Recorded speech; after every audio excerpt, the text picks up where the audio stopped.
Salam sigap dan shalom. Renungan kita pada hari ini, Sabtu 14 Mei 2022, berjudul Pertobatan Yakub. Ayat intinya terdapat di dalam Hosea 12 ayat 5 dan 6. Ia bergumul dengan malaikat dan menang. Ia menangis dan memohon belas kasihan kepadanya. Di Betel ia bertemu dengan dia, dan di sanalah dia berfirman kepadanya, yakni Tuhan, Allah semesta alam, Tuhan namanya. Pena Inspirasi menuliskan yang dimaksud dengan judul renungan kita pagi ini, Pertobatan Yakub. Dan makanya kita perlu mencari Tuhan, dan segala yang tidak berkenan baginya, jauhilah hal-hal ini. Ikuti kebenaran, agar kita dapat merasakan kasih Allah yang tiada bandingnya itu adalah sebagai berikut. Pertama, kisah pertobatan Yakub adalah ia bergumul sepanjang malam yang juga melambangkan cobaan melalui mana umat Allah juga akan dan harus lalui sebelum kedatangan Kristus yang kedua kali. Dan itulah yang disebut waktu kesusahan Yakub. Pengalaman Yakub sepanjang malam pergumulan dan penderitaan itu melambangkan cobaan melalui mana umat Allah harus lalui sebelum kedatangan Kristus yang kedua kali.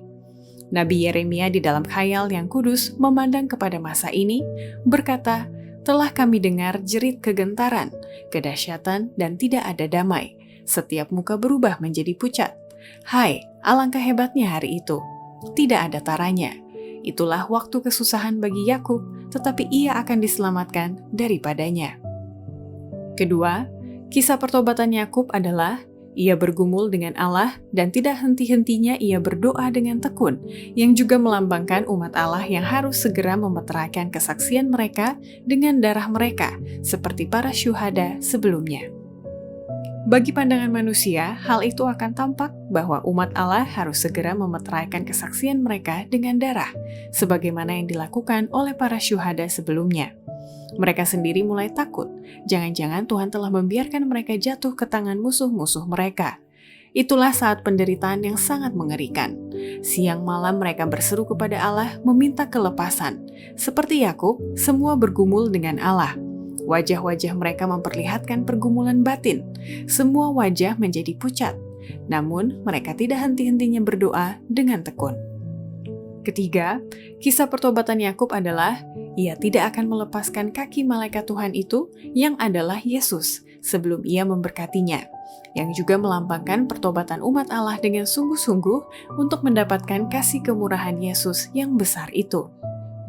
Umat Allah akan sangat merasakan kekurangan mereka, dan sementara mereka mengenang kembali kehidupan mereka, maka pengharapan mereka pun akan pudar. Tetapi, mengingat akan besarnya kemurahan Allah dan pertobatan mereka sendiri yang sungguh-sungguh itu, mereka pun akan memohon janji-janjinya yang disampaikan melalui Kristus bagi orang-orang berdosa yang tak berdaya dan menyesal. Iman mereka tidak akan luntur, karena doa mereka yang tidak langsung dijawab. Mereka akan terus berpegang pada kekuatan Allah, sebagaimana Yakub bertahan memegang malaikat itu. Dan bahasa jiwa mereka akan berkata, "Aku tidak akan melepaskan engkau sebelum engkau memberkati aku." Keempat, kisah pertobatan Yakub adalah ia harus bergulat dengan Allah untuk memperoleh kekuatan dari atas yang melambangkan umat Allah yang harus berjaga dan berdoa, berjuang dengan gagah berani agar titik-titik kelemahan mereka akan menjadi titik-titik kekuatan. Allah sering mengizinkan orang-orang mengalami krisis untuk menunjukkan kepada mereka kelemahan mereka dan mengarahkan mereka kepada sumber kekuatan. Jika mereka berjaga dan berdoa, berjuang dengan gagah berani, maka titik-titik kelemahan mereka akan menjadi titik-titik kekuatan. Pengalaman Yakub mengandung banyak pelajaran berharga bagi kita.